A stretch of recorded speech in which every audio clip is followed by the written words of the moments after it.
కొంచెం జారుగా అయ్యే వరకు కలుపుకోవాలి. అందుకు గాను ఎన్ని పాలైతే పడతాయో అన్ని పాలతో పిండి అనేది కలుపుకోవాలి. ఇప్పుడు ఈ విధంగా ఒక బిస్కర్ తీసుకుని బిస్కర్తో కలుపుకోవాలండి. అప్పుడే మనకి గడ్డలు అనేవి లేకుండా పిండి అనేది చక్కగా కలుస్తుంది. అదే గరిటతో కలిపినట్లయితే గడ్డలు గడ్డలుగా ఉండిపోతుంది. కాబట్టి ఈ విధంగా బిస్కర్తో కలుపుకోవడం వల్ల ఈజీగా పిండి అనేది చక్కగా కలిసిపోతుంది. చూసారు కదా, ఈ విధంగా పిండి అనేది కలుపుకోవాలి. ఇప్పుడు నేను ఇక్కడ ఒక గిన్నె తీసుకున్నాను. మీ దగ్గర కేక్ మౌల్డ్ ఉన్నట్లయితే అది కూడా వాడుకోవచ్చు. నా దగ్గర కేక్ మౌల్డ్ లేదు కాబట్టి నేను ఈ విధంగా గిన్నె అనేది తీసుకుంటున్నాను. ఇప్పుడు ఇందులో ఒక బటర్ పేపర్ వేసుకోవాలండి. బటర్ పేపర్ వేసుకున్న తర్వాత ఇందులో కొంచెం పిండి కానీ ఆయిల్ కానీ రాసుకోవాలి.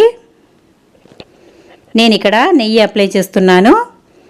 ఈ విధంగా బటర్ పేపర్కి నెయ్యి కానీ నూనె కానీ రాసుకోవడం వల్ల కేక్ నుండి